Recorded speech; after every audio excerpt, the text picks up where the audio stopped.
Welcome to this Building Africa debate coming to you live from Davos, where the World Economic Forum annual meeting 2017 is currently in session. Over the next 45 minutes, we'll be drilling down into key solutions to close Africa's infrastructure gap. Joining me to take this discussion further, to my immediate right, His Excellency Paul Kagame, President of the Republic of Rwanda.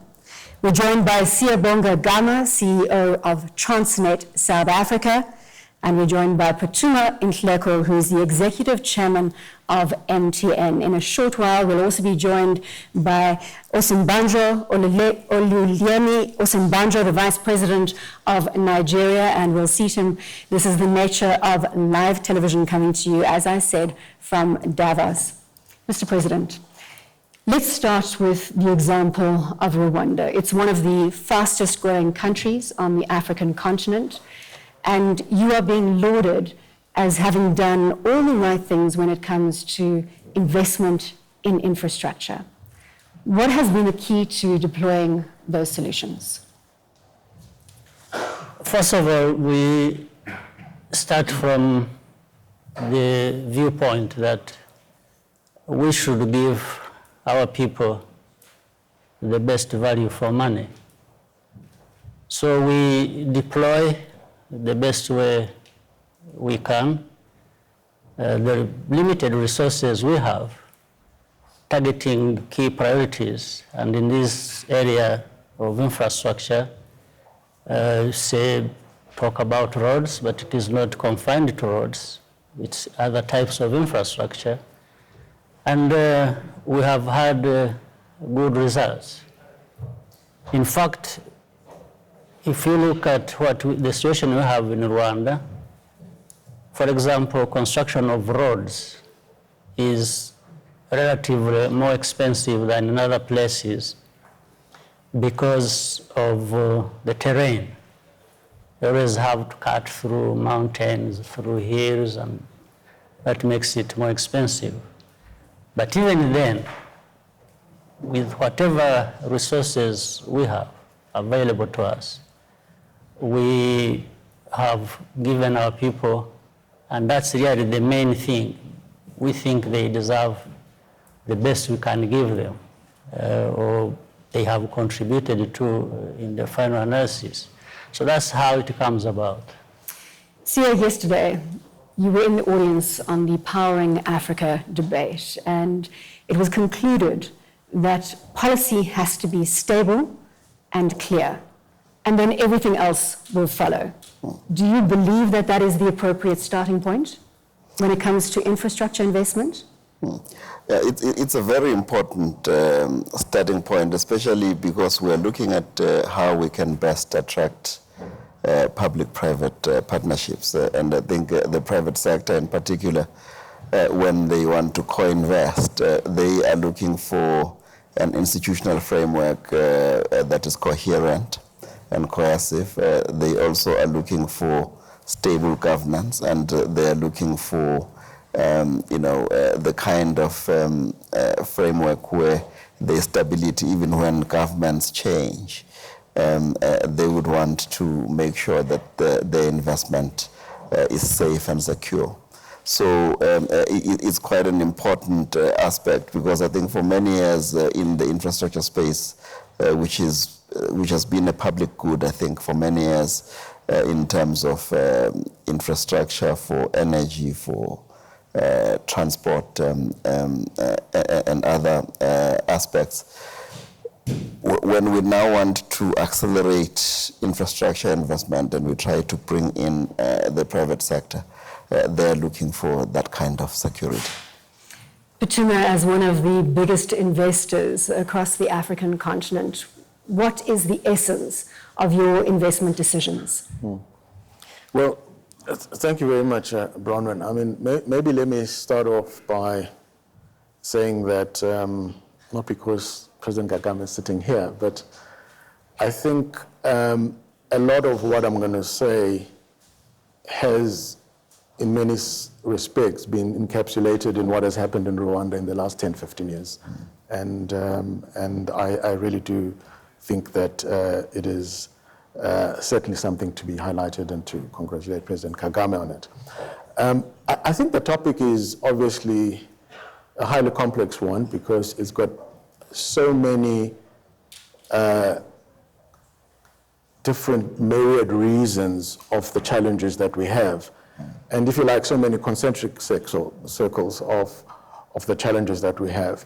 But if I had to choose one overriding parameter, it would have to be the whole issue of certainty of policy, certainty of and regulatory environment. Because irrespective of the sector, particularly infrastructure, which is a 10-year, 20-year sort of horizon, the most fundamental issue is, will there be consistency in the playing field between government and the private sector, and will the rules change? I think if there's that certainty, there is then no shortage of funds to flow into countries. I think it's mythical to even suggest that there is any shortage of funds. It all comes back to certainty within our control. And once you have that certainty, there's an inflow of funds, and then there is a knock-on effect in many, many other areas, in terms of education, in terms of growth, in terms of revenue that government collects. So I'm certainly, in agreement with the 2 points that have been made. Mr. Vice President, thank you very much for joining us.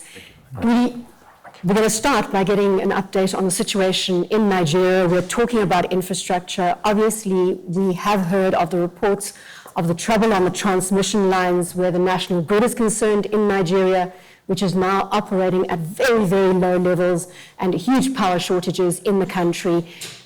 Are reporters like myself being too dramatic on the situation in Nigeria?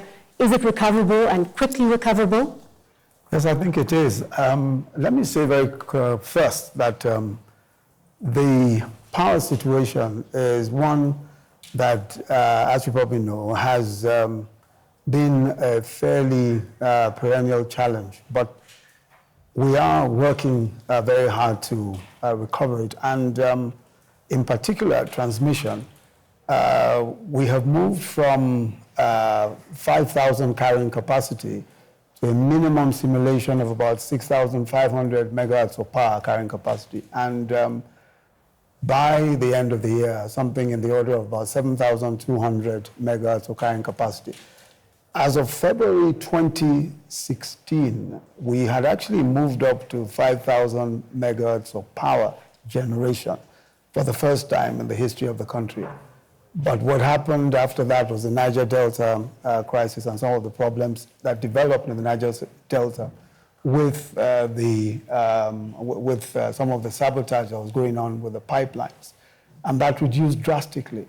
So with relative peace in the Niger Delta, we expect that we should be able to produce more gas from the Niger Delta and, of course, improve generation.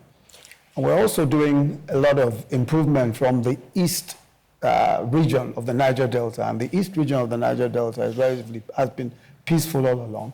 So we're doing a lot of gas in the east region of the Niger Delta, and we hope that that would work very well. Mr. Vice President, I know that the World Bank has stepped in to help turn around the power situation, and these statements made very clearly at the end of 2016 in December.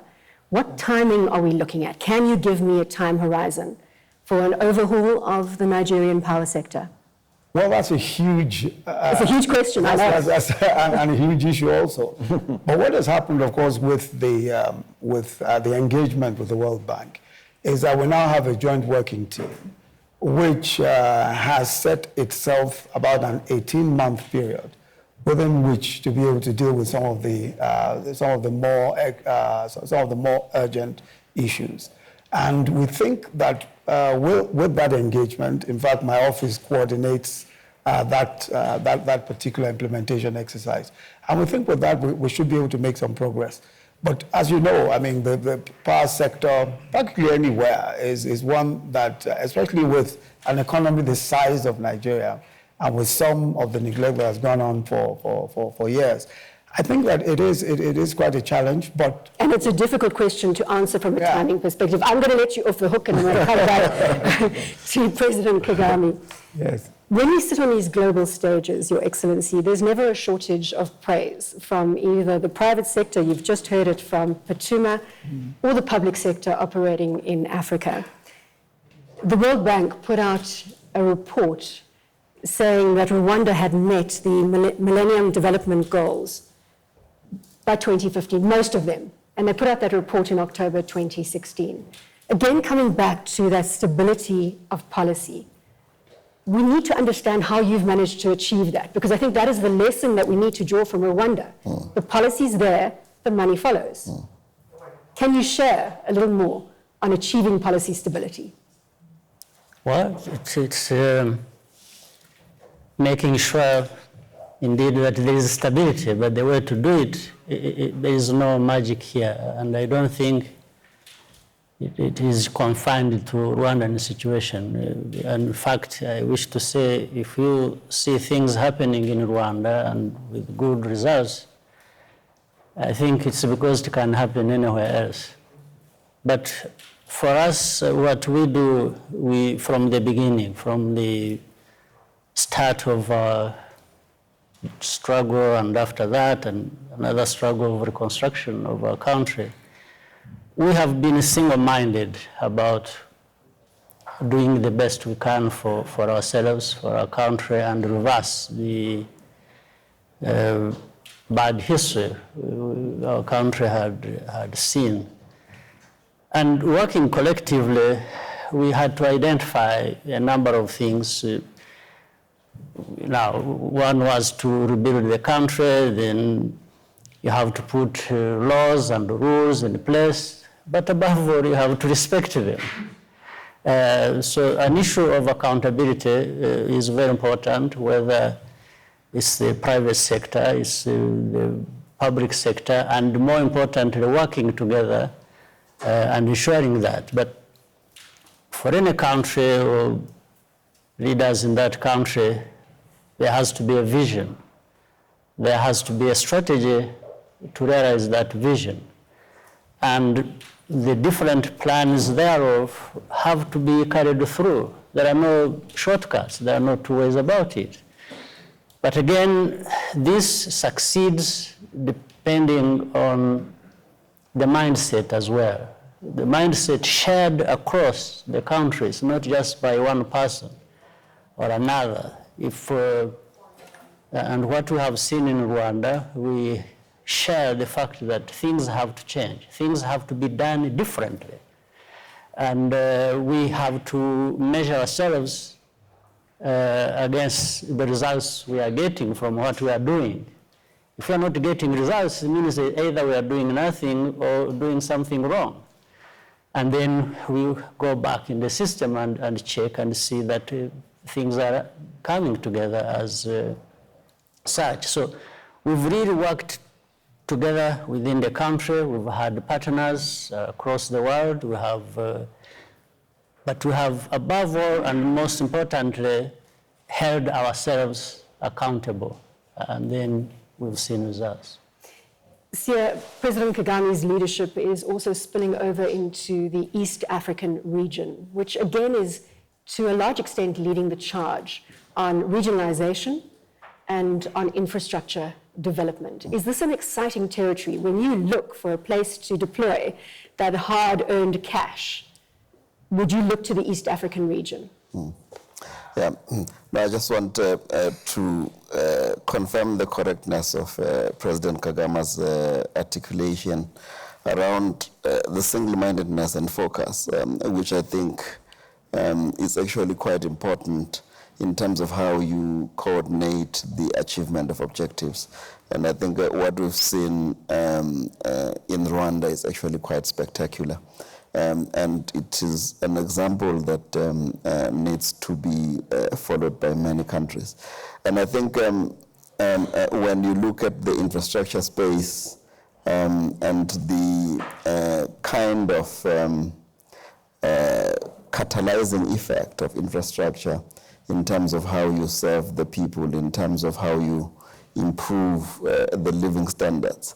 For us in the South, as we look, we begin to say, as we move out even of the Southern African development community, the Rift Valley and the Great Lakes region is actually, it becomes quite an exciting prospect for us in terms of the kind of opportunities that are there.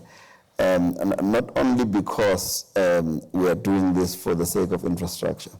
I think from where we sit in terms of the rail, ports, and pipeline sector, we believe that Africa needs to increase and improve the rate of trade in terms of trade amongst ourselves. Yes, intra-African trade, because we are a continent that is bestowed with a lot of resources. We are a very rich continent, but our people remain poor.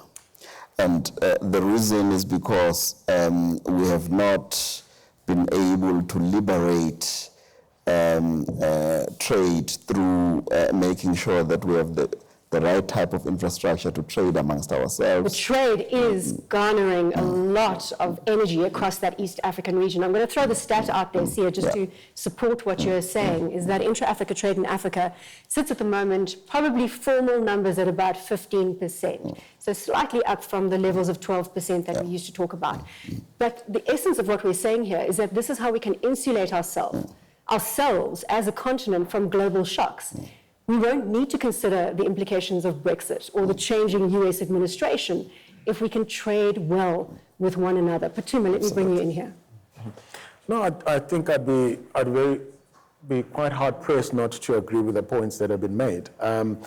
Maybe just to take one step back, I think we all agree that policy making is crucial. But the other real hard fact, which I know sometimes is uncomfortable to talk about, is that it is really difficult to have a very clear roadmap if there is political contention, because after all, that roadmap needs to have significant support across the political spectrum. If the roadmap is in contention, it's hardly likely that you're going to come up with any policy that is coherent and is conducive for investment. So just to clarify, that's the vision that was set out by That's correct. Excellency. That's correct. And I'm not saying that we should be judgmental on administration A, B, C, or D. That's not the point. The point is, whatever that administration is, do they have a buy-in on a clear roadmap for development for, let's say, the next 10 years, and out of that will then emerge, hopefully, a coherent policy. I think that is really, the key issues. Of course, that's beyond the realm of us as business. So I think that would be one point. I think the second point is indeed that the intra-African trade is still at a dismally low percentage. And for that to increase, I'm afraid there's going to have to be a choice on how much sovereignty certain states want to retain and to what extent they have a vision of making things more and more borderless. And I don't think that it is necessarily totally mutually exclusive, but we really do need the policymakers to start having a vision that starts to lower the borders, because that is, in fact, the highest hurdle to a lot of value that is sitting in Africa but is being exported elsewhere. Now, you make a very valid point in a changing world where we are actually seeing deglobalization, so to speak, and everybody going for the national interest. But let's play the Africa game here, and Mr. Vice President, to pick up on what Patuma has said. What buy-in, what political will do we have to unlock West Africa as a region? Well, I think the political will is quite well expressed in some of what is going on already within ECOWAS. The CET arrangements, for example, the economic arrangements going on, and a lot of cooperation between West African countries. I think some of it was tested with the insurgency, with the Boko Haram insurgency. And I think that a lot of cooperation has clearly been shown. And besides, there is quite a fair amount of trade already going on in the West African sub-region. As a matter of fact, you would find that quite a bit of interaction is going on between Nigeria and practically all of its neighbors. And there is a lot of back and forth trade going on. There is, in my view, complete clarity as to how this should be done. And by and large, you find that many times, so long as the policies are right, so long as there is an enabling environment, trade functions quite effectively between countries.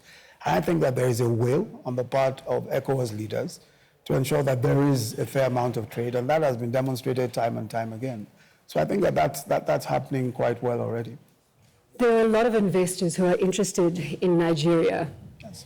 given the fact that you're the largest exporter of oil on the continent. Until recently, you were the largest economy on the African continent. Now, obviously, you are experiencing a technical recession. Inflation is running at very high levels, and you've seen an enormous devaluation of your currency, the Naira. Talk to me about the responsible leadership, another theme that we are investigating here at the World Economic Forum, that Nigeria is embarking on to see a turnaround in the economy, so people can get excited about Nigeria again. First, let me just point out that in terms of the size of the economy, I think that it's undisputedly, I think Nigeria remains possibly the largest economy in Africa in terms of just the size of the economy and all of that. But I also want to point out that we must understand why Nigeria is where it is. It's if you look at what happened between especially in 2016. As I had pointed out earlier, we were producing about 5,000 megawatts of power as of February 2016, before the problems in the Niger Delta. When those problems arose, we started losing 40% of power and almost 1 million barrels of oil every day. So there was a 60% drop in revenue. Now that is a situation which, of course, we're trying to redress as quickly as possible. And that's where I want to go, Mr. Vice President. I want to talk about the future. I don't want to talk about the past. Yes. Is the leadership going to take Nigeria to a turnaround situation? Yeah. And I've got to come back to President Kagame. We're 30 minutes into the debate. But I need to explain that so that you understand that it isn't particularly difficult to get out of where we are, because we understand exactly what is going on, and we're working on resolving that problem. If we're able to resolve the problems in the Niger Delta, which, as I've pointed out, accounted for a 60% loss in revenue, then of course it means that it isn't such a dramatically difficult problem to resolve, And that's why I pointed out that, of course, we're engaging with the militants in the Niger Delta, and we're trying to work that out. And aside from that, we've also developed a National Economic Recovery and Growth Plan, which is to be launched shortly. And that comes with our 2017 budget. So we are And I think that's focused. what the audience and the investors in the room are looking Yes. for, Yes. that transformation plan. So let's look to that for Yeah. 2017 and the execution. We'll hold you to account. We'll see you, I'm sure, at the World Economic Forum in Africa in May of this year, and look at the progress that Nigeria has made. Mr. President, let's talk about financing projects, de-risking the long-term infrastructure projects. These are, and Sia, we've spoken about this before, 10, 15, 30-year projects. So you've got to see smooth transitions from one administration to another, and that's something that investors have to feel secure about. Do you feel that the African continent has that appropriate transition of power, that people don't feel there's going to be a knee-jerk reaction and the policies are going to change when a new administration comes in?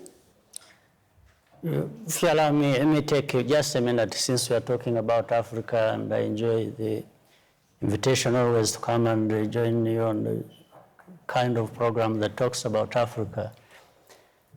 The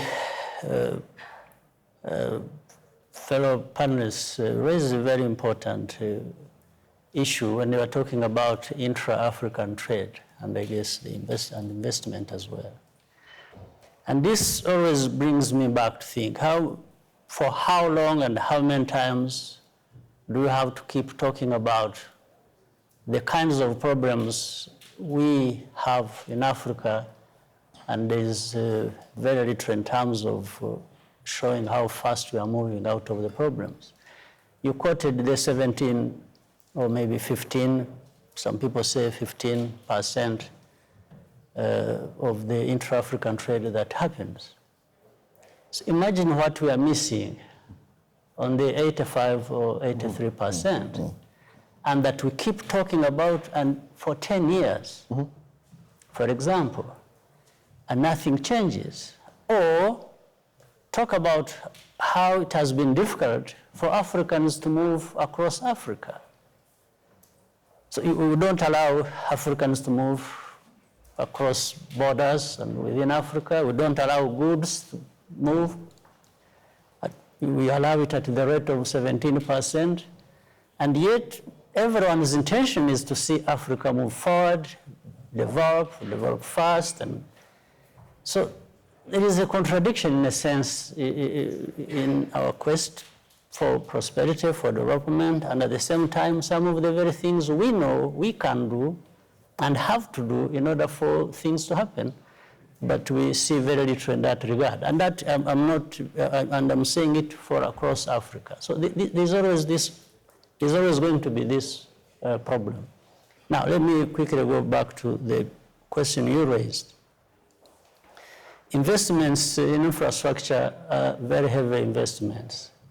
It can never be done by governments alone, and neither would it be possible to leave it to private sector and private sector alone succeeds. I think we have to work together.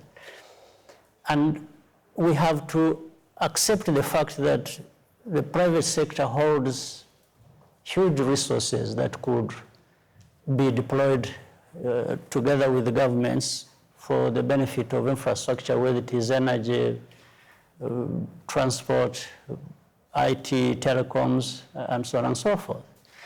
So, but then government has to make sure that we put in place policies, regulatory frameworks that actually work to encourage these kinds of partnerships and investments to happen. But we have to begin by accepting the private sector as an entity that can contribute hugely to that development, and then put friendly laws and regulations that will encourage that. We have done that in our own country. We've worked together with telecom companies, whether they're from the region or beyond. Can I ask you just to drill down into that ICT development in East Africa, because I know that you have been leading the charge from that perspective. Is it correct for me to say that you basically have no roaming charges across Kenya, Uganda, Tanzania, and Rwanda as an East African and South Sudan. And South Sudan. Yes. And we have realized the benefits, and we haven't seen even these telecom companies coming and saying they're not making money. Maybe they're making more because prices came down. We saw more prescriptions, subscriptions coming up. Then we have seen that there are more people able to actually Your Excellency, I'm going to get the telecom man to come in here. You see, he's looking away from me. He doesn't want to be brought to book on it. Putuma, I also want to touch on the fact that you are heavily invested in Nigeria. There obviously has been some negativity in the press and from a shareholder investment perspective on that investment with a multi-million rand fine in that territory. Could you perhaps just give me a sense of the operation in Nigeria as we speak, and touching on what President Kagame is alluding to, that interconnectivity from a telco perspective? Yeah, well, first of all, I'd hate to leave this stage and leave President Kagame the impression that there aren't one or two things that we'd like to discuss and still resolve in telecoms. Sure.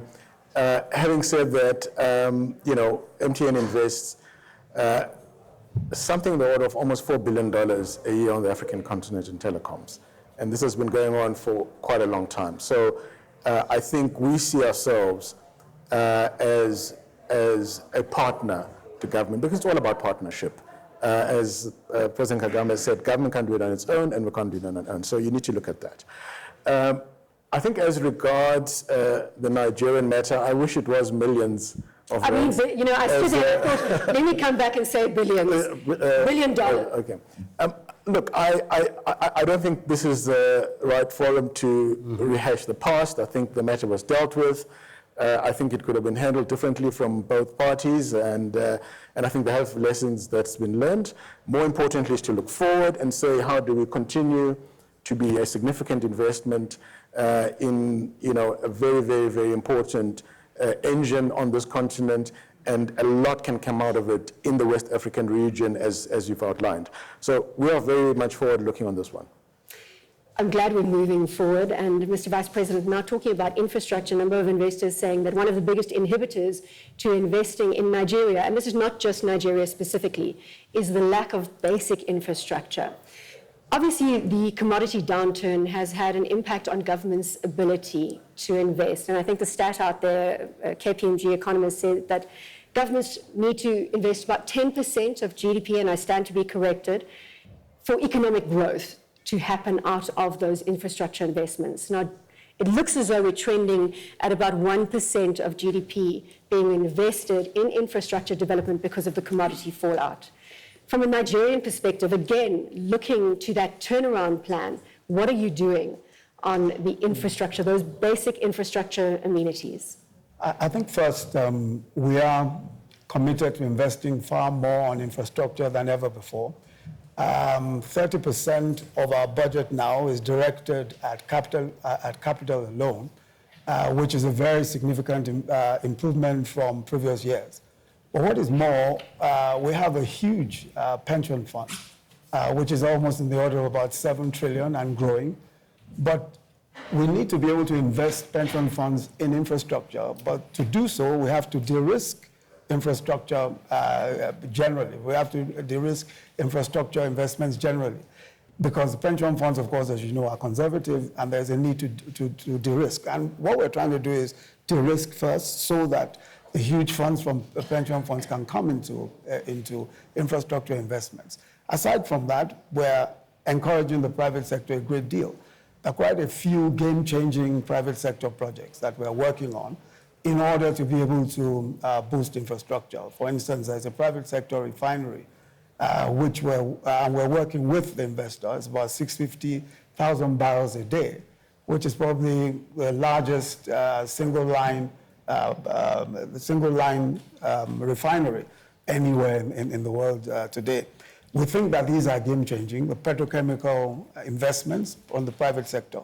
What we want to do is to encourage the private sector, both local and international, to see that this is a place to invest in. The market is there. It's a huge market by itself. And of course, the possibilities for intra-African trade are all there for all to see. So basically what we're trying to do is to encourage the private sector to work with us. What we do, of course, is to leverage by providing investment in the first place. For example, we've set aside 50 billion in this current budget for our EPZs, so as to be able to encourage investments in light manufacturing, in petrochemicals. And we think that with our investment, the private sector will be encouraged to come and invest in the EPZs. So there's the industrialization story starting to take a grip in Nigeria. Absolutely. Bankability of projects. Gentlemen, you've heard this over and over again, that there's a lack of projects that are at the bankability, or that a lack of projects that can get to the bankability phase. Many, many ideas that are in planning, and there's apparently a bubble in the planning phase when it comes to infrastructure projects, but it's about getting them commissioned. President Kagame. Well, I think, again, if governments have identified what needs to be done as a matter of priority and mobilizes its own resources as well as mobilizing the private sector, I think out there is sufficient expertise to put all the sides together that are needed, looking at whether the infrastructure being talked about is actually a priority and how it contributes or is contributed to by other sectors. Your Excellency, can I turn the question on its head? Yes. Have you had any trouble raising any money for any of your infrastructure projects, be it in power or logistics, transport, road? I think the problem hasn't been money in most cases. So the money is there? The money has been there whenever we have had a very clear project we want to invest in. We always find partners to do that. We only can't do all things at the same time. Even if they are priorities, we have to bear in mind how much we have to take in at a given time. Great news, the money is there. It depends on clarity of policy, the vision that Phuthuma spoke to earlier. Sia, would you share the sentiments that President Kagame has put on the table? Yes, I think absolutely. There's no shortage of funding from international institutions, commercial banks, development funding agencies. But I think what tends to be a bit of a problem is around project preparation. It's around creating and coming up with studies that prove feasibility. Because whether it's public or private sector investment that you're trying to attract, it's important to have proper project evaluations taking place. And I think, when we look at this intra-African trade and we look at some of the missing links that we have in infrastructure which prevent us from accelerating the rate of trade amongst ourselves, it becomes quite an important aspect that we're able to say, per corridor, what are the kinds of projects that we can begin to accelerate? Because at the moment, we're looking at economic growth on the continent, which is slowing down because of the rate of globalization slowing down, and then beginning to say, if we turn to ourselves, to say, how do we create a re-emergence of the African Renaissance in a manner and way in which we prevent stagnation? It becomes then quite critical that we go beyond, just saying, these are the projects that we want to prioritize. Is the starting point that you're getting to the skills, the capacity building within the skills where the projects are concerned? Would that be the salient point? What is the salient point? I think the African Development Bank, the Development Bank of Southern Africa, amongst others, are beginning to say they are going to make funding available, for instance, for power projects, because power, I think, on the continent, is the lexicon that is really, not allowing us to accelerate economic growth. Because if you have the power, you can then create the industries. So the banks are saying they will make this funding available in order to accelerate project preparation. And I think it's an important aspect in terms of taking us to the next phase and really making sure that our continent can begin to accelerate economy. So let's touch on the skills element. Yeah. Phuthuma, can you weigh in here? Because obviously getting those projects, I want to bring us back to the fact that we've got so many great ideas out there. We've got the money. We're getting policy certainty, as we can see from the East African region and certainly from the moves that the Vice President of Nigeria is making. So what is that missing link? Getting the skills? How do we create employment, jobs within the African context, and then get the projects to bankability? Yeah. Again, I think those are a number of points here, and they're all interconnected. I mean, not to be repetitive, one, there isn't a problem with capital funding. In some parts of the world, they are now having negative interest rates. I know there's a bit more upward pressure now, so there is plenty of funding. The issue is one of resolution between the private sector and government to make those projects attractive. Anything can be made attractive if there is a resolution between government and the private sector on regulatory issues. I think secondly, the issue of skills follows all of that. Until you've got significant economic activity and growth, you don't have the base to invest in education to create the skills. So I started by saying there are a lot of concentric circles on this, but it all comes back to this issue of certainty. And maybe my third and last point, and I think President Kagame mentioned it, is that for 20 years, we've been having these sort of discussions on these sort of stages all over the place. And the real challenge is that something absolutely radical has to happen to move forward.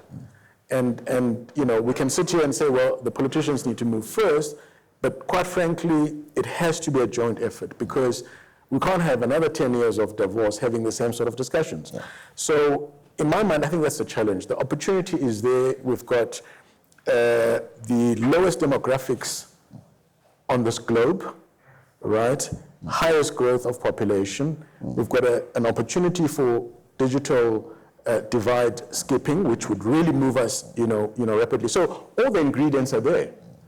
It's really saying, where is the construct between the political establishment and business to make this radical change to move forward?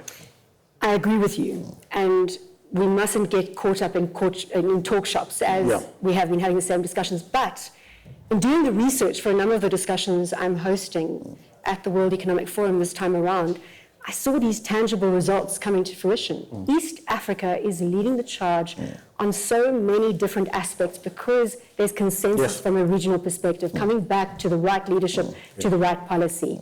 So let's now use that, Phuthuma. As almost coming to a close, we've got 5 minutes left of our discussion. The radical element, and remember, we come back to WEF Africa in May of this year, which will be hosted in Durban, South Africa, and we're going to regroup.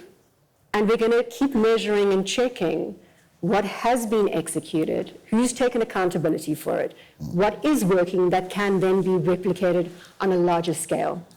So, Mr. Vice President, as we move into concluding comments, let's come to what that radical element is that Phuthuma and Hleko is throwing forward to, so that we take action from this stage, and it's about execution. I think first is social investment. I think it's investment in skills, investment in the young people. We have in Nigeria a 500 billion naira social investment scheme where we're focusing on training young people in technology skills. We're training in the first place almost 100,000 young people in just technology skills and trying to train them online. And we also need to train in STEM, science, technology, engineering, and maths. We need to spend a lot of money in that area. There's no question at all that it is in social investment, it is in education, investment in education, and educating large numbers of people within a very short time. That's really what we need to do. And to increase capacity, I mean, there are just hundreds of thousands of young people who are waiting to be trained. Many of them are already engaged, especially engaging themselves, trying to teach themselves technology skills. So for me, the most important and the most radical thing that can be done is serious investment in education, especially science, technology, engineering, and math. Phuthuma, can you add? We're building now as we get back to President Kagame on the radical ideas. No, I fully agree. And by the way, I'm not saying that progress is not being made. All I'm saying is it's at 10% of our full potential. That's all I'm saying. I fully agree. We need to have the social investment, but certainly the way that I look at it, you start off by getting investment, because if you get that, we can generate the revenue that government needs to invest in the education and the social investment and so on. So we go back to where we started to say that if we can have a radical progression of a conducive partnership on the regulatory front, we will be able to attract significant investment. And I don't want to be country specific, but needless to say, we can easily double up, the kind of sort of $4 billion we invest per year if we had a 10-year horizon, knowing that, that is agreed, that's the legislation, and it's not going to change overnight. I just want to come back to a stat that we put on the table yesterday in a very similar discussion, and that is if we manage to close the power deficit in Africa, we can increase economic growth across the African continent by some 30% by 2040. Those numbers are staggering. So we have a huge task at hand. Sia. Yeah, I think everybody's correct in saying that we have talked and discussed and had lots of tete-a-tetes around these issues. And I think it is now really just up to leadership who has vision to begin to say, when do we start to implement? I'm hearing that we have to wrap. President Kagame, let's take that gap, leadership. Sia's put it on the table. To you, sir, for concluding comments. Well, I think things are happening, as said, but there is a sense of urgency that things need to move a little faster than they have. And where they are not happening, things need to happen. But let me give you quickly a small example of how proud Africa should be, and I was proud for that. In Rwanda, we inaugurated a very huge complex that had been constructed over a number of years. And when I was there asking those who put it together and who were behind it, I found 3 people, engineers. One was Rwandese, another one was Kenyan, another one was Zimbabwean. And the Kenyan had come from Kenya, the Rwandese was there, the Zimbabwean had come from London. But these were, so when we're talking about skills, I think there are many Africans who can, but we need to give them this opportunity, we need to bring them in, we need to, move on and do things and make them happy. Yeah. Thank you. And that brings us to the end of our Building Africa debate, coming to you live from the World Economic Forum Annual Meeting 2017 here in Davos. Thank you to my esteemed panelists. Thank you.